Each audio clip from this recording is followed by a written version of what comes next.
so matamad. Pero dahil nagugutom ako, magluluto tayo today! Yes! Gagawa tayo today ng Bagis Kapampangan.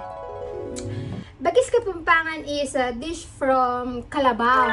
It's a karne yan ng kalabaw. Para sa amin, ginagamit namin dyan is kalabaw. Pero dahil walang kalabaw dito sa Hong Kong, ang gagamitin natin is karne ng baka. Pwede naman. May similarity talaga yung dalawang yan. So, this is a very simple dish. It's igigisa mo lang siya at lalagyan mo lang siya ng pampaasim at bata. Yan na ang Bagis Kapampangan. So, ituturo ko sa inyo ang version ng Bagis Kapampangan sa amin dahil kapampangan ako. At dahil nagugutom na ako, let's go!